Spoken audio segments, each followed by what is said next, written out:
Hey everyone, welcome back to Play Casket. And this week we have another episode of Your Turn and several little things that happen that kind of just prove us right again. January on fire. 2023 has been a huge bonfire. It's almost as if this has been the best recovery since the Great Depression and somehow we're still losing stuff. Yeah, that's totally how that works. And speaking of losing, Calisto Protocol, lots of profit. Lost of profit. Lost of profit, right? So basically, it sold 2 million and it failed. So the thing was originally, we got to kind of add some context to that first.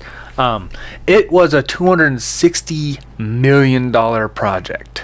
Well, it's probably even more than that. Well, 128 million to be correct, but with marketing, they say double that, so it's an extra 128, which is like 200 whatever, 240, 256 million. Which is weird because I didn't even see much for Calisto Protocol. I saw some at the Game Award stuff. I saw some like just before that when they announced it, and that was it. I remember. I saw some like little strip for like the shelves and stuff for a week. That was it. And it got removed again the next week. It was a flash in the pan. There was no huge standees. I didn't see any logos or anything else like banners behind and GameStops or anything else. I saw nothing. Yet they put this much money. I saw more Forspoken, and I repeatedly spam report that thing for being inappropriate. How dare it try to call itself a game? Yeah. You know, like stuff like that. Like, I still see it. And usually you would think the algorithm was like, okay, you know what? We need to stop doing this to him. Give him more of the spam of Raid Shadow Legends or BetterHelp. Whatever he's going to stop. Just placate him. Yeah, because I guess it sold 2 million. They wanted 5 million. And then the lifetime sales would basically cover it for them to actually make a profit. Which is kind of nuts because 2 million as a fail, like what's going on? And I remember when 1 million was a huge thing. Yeah, like only a couple weeks ago, we even mentioned and I did a little playthrough of this for some of our commentary. Is an indie game called Lunistis, right? We talked about it. Dude hit 20,000, and it's like blowing his mind. Mm-hmm. Good job, did a great job. Everything's all good, right? Okay, cool. 20,000, and like even the Atelier series, Atelier Ryza was the biggest selling, 2 was the biggest selling Atelier game in history, and it only had to sell like 500K. Mm-hmm. And like it was such a huge thing too, right? So I believe Atelier Ryza 3 will even knock it even higher. Mm-hmm. I think Atelier Ryza is going to set the whole franchise like on point. I do believe it's going to become a good, I wouldn't say a huge flagship title, but I think it will be like a title that's like the epic RPG, kind of like a Final Fantasy for girls type of thing, you know? Though I do know some people play that and some people love it too much. But like I think that's where the main market is. Yeah. But it's a good solid franchise. Yeah. But like it hasn't even hit 1 million yet. You know what I mean? So having 2 million and you're like, this sucked, is an absolute reflection of how garbage our development processes are now. Like, we are pushing so far and so far high to hit these benchmarks, to give you these type of experiences, to these high-end consoles that you could barely even buy and have like 3 years in and there's barely anything on those systems. The PS5, I know a lot of people are trying to gun at me, but the PS5 has nothing. It literally has nothing worth value to spend $500 and an additional $70 on top of it. There's nothing. There is nothing worth that. But people are pushing for this, and people are trying to do all this, and it's destroying. Basically, it's the PlayStation 3 era 2.0. Yeah. It really is becoming that. Because when the PS3 jumped on, the development cost from the PS2 to the PS3 tripled. So it went from 1 million sales to you need 1 million to survive, like almost overnight. And everybody was pumping into PS3 because the PS2 was making money, so everybody was just tossing money, like, yeah, we're gonna just rake it in. Well, I'm just and then curious they sold nothing. I'm curious to how do you blow like 128 million on development? Like, I have a rendering. feeling They probably were really bad at negotiating like external contracts, so they're like major developers now, especially major developers, not everyone, but major developers do a lot of outside sourcing for like maybe animations, maybe rigging, maybe certain character models, maybe certain environment models. Voice acting is a huge thing constantly. Writing is also one that they try to get some stuff done too. Like, they have key points like, look, I want my story to be here, here, and here, but we don't have anything to fill into these. You know, like, for instance, Blizzard does hire some people to just write some quest dialogue. That's it, and it's an outside source. They're just like, here's a bunch of quest dialogue that's for, and we want these type of quests to happen. We want it to make sense. There you go. Write it down, and then they write them. Sometimes they're goofy, sometimes they're fun, sometimes they're serious, sometimes they add a little bit of lore and all that. But they do an outside source and that's all it is. So there is a lot of that in AAA development. It's shit ton. Even Nintendo is guilty of it. Nintendo has hired Namco multiple times outside of Smash Brothers. They've done it multiple times to hire Namco. They've hired Tecmo Koei for the last Fire Emblem, except for the one that just recently got released. And they had to hire a VTuber designer for the designs for this Fire Emblem game. Another outside source. Well, it's just because, like, maybe EA was correct at seeing it diminish after Dead Space 3 because, by the way, this is also the Dead Space team that created this, and it's basically them trying to rein back the Dead Space. They're trying to get basically wrest back control in the narrative design that they wanted to do in 3 with Callisto Protocol. So I mean, it still looks, it doesn't work. It doesn't work that way. And because of how bad EA kind of scorched Dead Space 3, people leave a bad taste in their mouth. So it's not as exciting when they're seeing that. And then on top of that, there's a remake. I think EA saw the writing on the wall that, this genre is kind of fading away. So let's just put the fire out. And then I'm pretty sure the guys who created Callisto, they're like, no, we still want to carry the torch. No, I don't think it was dying out. I think it was just EA hit a platform. Yeah, or I think they hit a plateau. Yeah, I think they hit a plateau and go, oh, so this is the limit it reaches. We don't want that. We want constant growth. We want everyone to keep buying it on brand alone. Like, that's what they want. Even if the plateau was 32 million, they're gonna be like, how come it's not 50? Yeah. That's how EA is. So they put a kibosh on Dead Space, even though I still think it would have grown. I think Dead Space would have grown on a very slower basis. So I think slower releases of Dead Space as a general consensus would have been smarter. You know, maybe do remasters of the original trilogy and then do some kind of like offshoot of the story of what happened on the sidelines and stuff like that, and make it some kind of like B-class horror game. Yeah, I think would have been a good idea. Like, because it wasn't going to be like, basically what happened was everyone hopped on the horror train, but nothing can compete with Resident Evil 4 at the time. Like, it was just, even Resident Evil 4 being ported from the GameCube repeatedly was stomping on everything else that was similar like it, except for Dead Space. Dead Space was the only one that competed with it. You know, like, it was just that way.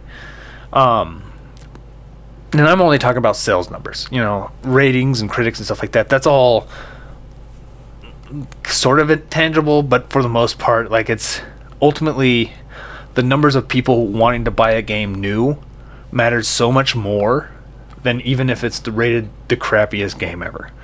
Granted, if it's rated the crappiest game ever, your next game might not do so well. Yeah. You know, so there's always that future of what the critics will impact later. But it will not impact now. You know? So I think what happened was Callisto Protocol was Dead Space, but nobody was asking for a new Dead Space. Yeah. I think ultimately that was the situation that happened. Yeah. Because I don't recall, like, I hear people go, man, wouldn't it be good if we got a new Crash Bandicoot? We heard that multiple times, long before 4 even came out. Yeah. We hear people want Rayman 4 now. You know, they want Rayman for a long time. People talked about that for Beyond Good and Evil 2, and look how long we've been waiting for that, even after it's been announced. You know, so that we see this all the time, but I had never saw it for Dead Space. Oh, okay. And I could probably list out a bunch of other games that are like that too. Never see it for Klonoa, but we got a remake for it, you know? And like, there will be people that are going to go, oh, I hope that sold well, but they released a game that nobody's asking for. Yeah. You know? Gotcha. But at least Klonoa is just a remake. So we could find out what that works. And for the most part, too, customers are just fickle as hell. Well, yeah. They hate, as much as they love to say they love new IP and they love indie, they will always default a lot easier to something they're familiar with than something that's new. I love new shit. Yeah. I will back that up.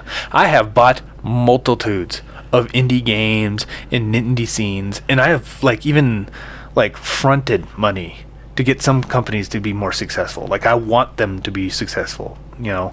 And some of them failed. Some of them do fail. And that's the risk of investment. That just happens, you know. But there's people out there that are like, I love indies, but then you see them every night on your friends list playing Call of Duty. Yeah. You know, it's stuff like that. Like, oh, finally some indies on Sony systems, and that's the good ones. Get fucked. We got Cult of the Lambs DLC before anyone else. Are you gonna buy it? Are you gonna buy it? Oh, I'm not into those type of farm games. It's always that situation. It's always. But I love especially games that are 3D platformers. Dude, the indie scene has some really crazy ideas sometimes, dude. No, I love these ideas. I get excited for them. Especially the ones that kind of give an ode to the vibe, not just the aesthetics of the 64 or the PlayStation, but also the feel. Luminiscence is a good example again. Going back to that, it literally has that clicky, poppy control scheme with as if I'm feeling like I'm playing on a DualShock for the first time. Oh, okay. It gives me that vibe. And then some stuff is a little slippery and stuff when I'm trying to get used to it and stuff. It's interesting, and I like it, you know. But people weren't asking for that when it was on Dead Space. Nobody wanted a new Dead Space. Nobody wanted something like Dead Space. Nobody wanted Dead Space in of itself. Yeah. I'm sure a port would have failed. Well, to rub salt into the wound, too, EA's coming out with a remastered 4K version. Yeah. That's probably going to do well, because it has the name Dead Space, although it doesn't have the backing of the original creators. So it's probably going to be a Dead Space that tanks really bad. People are going to be like, oh, this is exactly what I wanted. And they buy it why does this feel worse? You're going to have some people who are going to be like, no, it looks better. It's basically, it is, guys. Trust us. You're going to see a lot of that YouTube, and then it's just going to die. Yeah. And lo and behold, that's what happens. And then EA's going to be like, oh, it's terrible, so we're not going to release a remastered of 2 and 3. Yep. And that's it. Yep, that's basically what's going to happen. And I almost feel like that's probably what they did. They pulled a Dead Space 3 so they could crush Callisto Protocol because they didn't want to have that market be taken from them. Yeah. That's probably a case situation. And that type of situation has happened. Even in soda and stuff. The whole reason why Crystal Pepsi failed is because Coca-Cola made Crystal Diet Right or whatever it was. And they only did that solely to add so much confusion to the branding that it tanked. It tanked both of them, but Coca-Cola put millions of dollars to make sure Pepsi wasn't winning. That's basically their whole method on that. So I could see EA pulling that crap off too, because that seems like a very EA thing to do. Yeah. Because they're like, no, you shouldn't have my whatevers, but it happens. Welcome to the industry, basically. But other than other welcomings to the industry, there's some unwelcomings to the industry. Layoffs, everywhere. January Massacre. We're not even in February. Dude, we're not even at that end where the fiscal year where they're just firing people. Like, see, we had to cut costs, but we're gonna raise costs to improve development somewhere somehow. Tons of game journalists getting on the chopping block. Learn to mine. Learn to coal mine. Learn to play Dark Souls. Learn to Cuphead. No, because then that would make them have to actually review stuff they don't like anyway, and they've already done that. And but they're already right about shit they don't like. Yeah.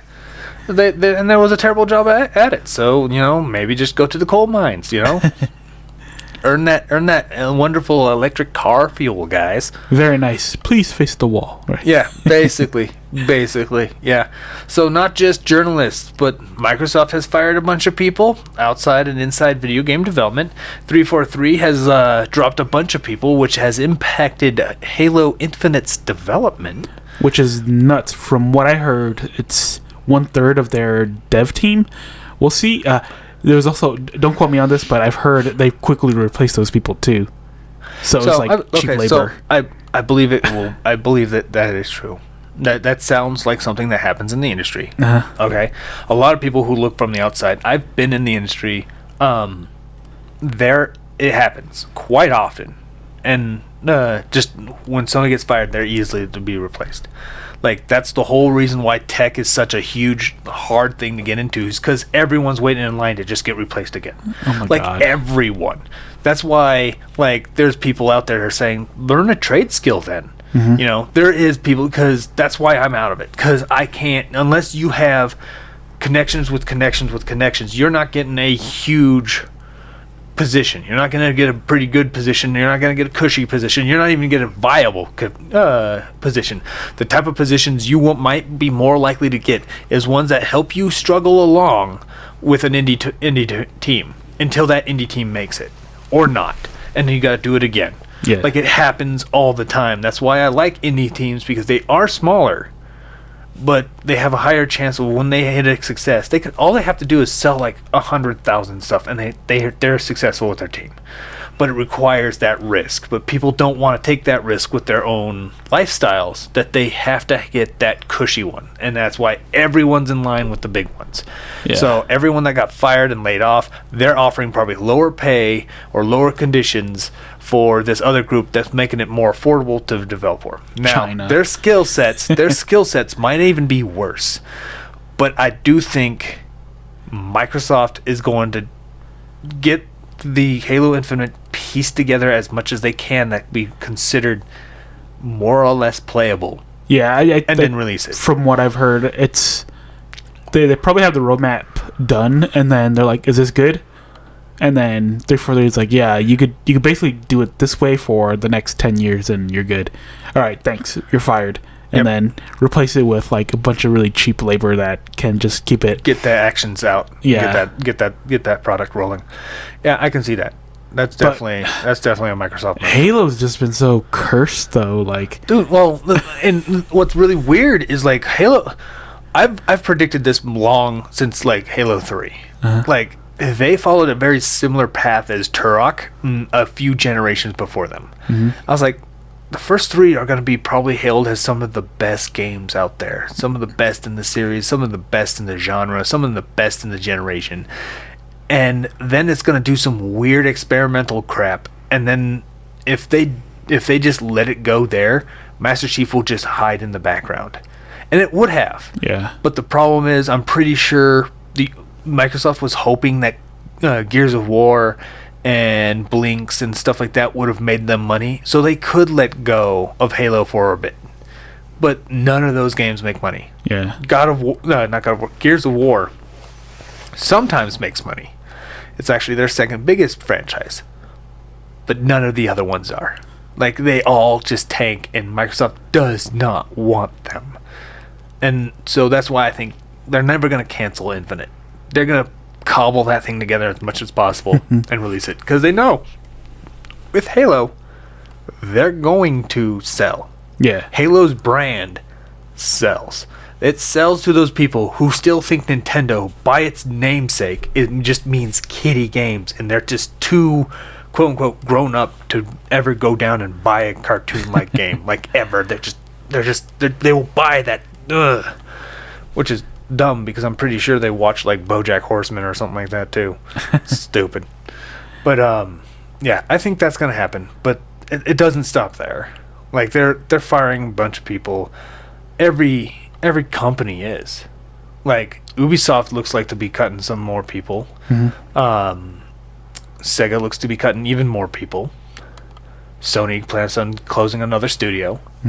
Like, we're hearing all this happening everywhere to a lot of these big companies. Luckily, people like, Evil Mojo, who is making Paladins, just made an announcement of a new content with a new character here momentarily, and they're doing okay in the grand scheme of things. They even talked about the fact that, like, they're smaller, so they're not being as widely impacted.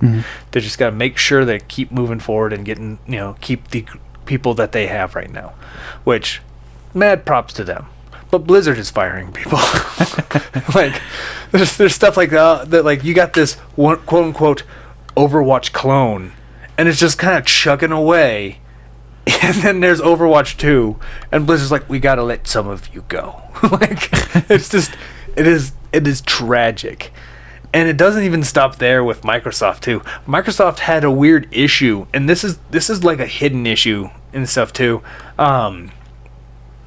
The Killer Instinct, released in 2013, a game that made me buy the system. Son of a bitch, right? Requires you to log in. Requires online to log in, even to access the game. That's some horseshit already, right? It got hacked a couple weeks ago, and it's been down since until about half a week ago now, like about 5 days ago.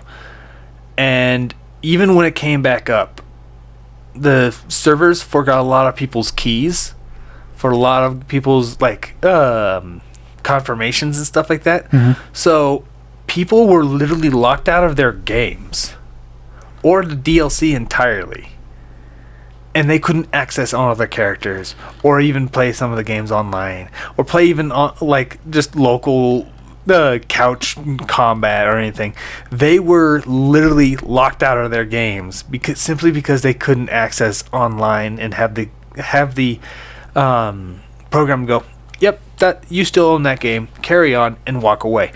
That is the future of gaming right there. And everybody's like, don't care because it's how it's old so that system. Yeah, it's so convenient. Yeah. Yeah, well, I had that, but now it's old and I'm over it.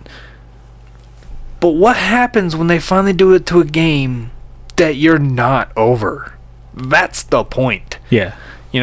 And that kind of, like, the fact that this happened kind of tells me why Microsoft hasn't even considered porting Killer Instinct, not only to one of their newer consoles yet, but also to, like, the Switch. Because, let's be honest, if they did, like, an offline version of Killer Instinct on the Switch that uses just a peer-to-peer online service and stuff, that thing would sell like mad on the Switch. Just because it's like Killer Instinct, quote-unquote, returning home. Just like Final Fantasy VII sold enormously on the Switch. Just the port of the old game sold enormously on the Switch. Baffles the mind, But it's just one of those situations that, like, it just tells you more that why physical media is more important. Because one of these days, you're just going to be, like, locked out. And they're going to be like, well, our terms of service says your playtime on that version of the game is up. So, we'll give you a discount of $1.50. Dude, your game's $86. Yes. They're not even that helpful. They're just like, oh, too bad. Make a new account. We don't give a shit. Basically. Paraphrasing, but I was trying to be nice. Paraphrasing, basically. But yes. And they're going to be like, No. Your old progress will not be saved. Goodbye. And if you make a new one, you could be caught for ban evasion, and we're going to cancel that one too. Yeah. Yeah. And you're not even like, it's just like, they want you to have, it's not even banning, and you're just trying to evade a ban. They're just locking you out of the game and making you have to buy it again. Yeah. They don't care if you're not banned or not. Just buy the game again. It's just that simple. Like, you can't get it on the older system now. Which is the worst way to, like, punish someone to try to correct their behavior too, because they'll have money to throw at it. They don't give a shit. They're gonna make it as worse as possible then. Mm-hmm. And the thing is that it's just their way of trying to secure new sales of their old game on another system. That's all it is. Instead of just porting the game as a collection or something. That's the whole reason why I bought Diablo 3 on the Switch, because there's an offline mode. People are like, well, what about all the... I'm like, I don't care about all the other weird stuff. I just want to play some Diablo 3. It's not the best game. I would kill for an offline version of Diablo 2 Resurrected. Hell, I would buy it for just 2. Just let me turn it on and have it work. That's all I ask. Yeah. Like, I want to be able to at least play my base game years into the future. Every day. When this system's closed, I don't have internet because internet costs $85 and 6 packs of eggs or some bullcrap. And I don't have chickens, so I am punished by not having, like, internet access. And then I also apparently have the wrong opinion on what color black is really black, or whatever crap of crystal glass is actually really glass, whatever nonsense. I will still be able to play my games. Yeah. You know, that's basically what I want to do. But companies will be like, I don't want you to. I just want you to keep buying my games. I don't care if you can't play them. I want you to keep buying them. That's all they care about. And that's the problem we have in the industry right now. And that's why everybody should start working on independent developers, because then that way they can find a way to get a publisher that's going to like, we should release physical copies because there's a market for it. Yeah. You know, like there is. Like Serenity Forge is like looking at LRG and is like, we can release better games than this. And then they do. So, stuff like that. And it's tragic, the fact that it happened on one of my favorite fighting games out there. Like, it's just... And it has happened on the Mortal Kombat as well, because Mortal Kombat does the same exact thing. It's just hasn't been very obvious, because they always try to hide it when they release a new game. Because it always happens when the new game comes out. Very suspicious. I can't blame it. I can't pin on as to why or if it's intentional, but it's been a weird pattern since 9. By the new stuff, right? It's like, why is the older ones? Yeah, but the older ones have some of my favorite characters. Shut up. 11 doesn't have Reptile. Yeah. Get fucked. You know. At least I still have Baraka, but still, you know, because his name rhymes with me. It's awesome. We're bros. But yeah, it's just stuff like that.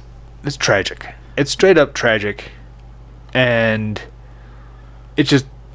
More people need to talk about stuff like that. Even though when people are like, it's like a 10-year-old game, why are you worried about it?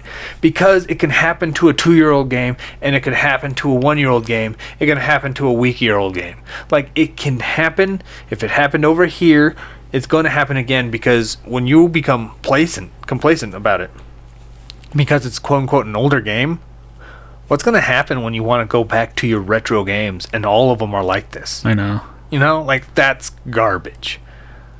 So anyway, the only way to apologize to us, Microsoft, is to port an offline version of Killer Instinct to the Switch. I will forgive you then. Get on your knees. You can literally charge me $60 for it, and I will buy it full price. I will do it. I will do it, and I will stream it for you guys. I'll do it for free. You're welcome. The deal is on the table. What will you do? But anyway, we're gonna go ahead and end it there before somebody gets fired. One of us. No, there's probably a couple corpses we could probably dig up over there and light on fire. That's our layouts right there. But I would like to thank you all guys for coming back to our podcast and listening to our craziness.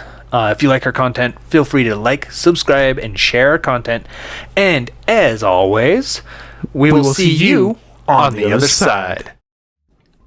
Hey everyone, this is Paraka. And Ghost.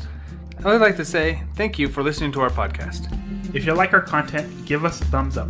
Subscribe and share our video with your friends. You can also follow and support us on other social media such as Minds and Rumble. Links in the description below.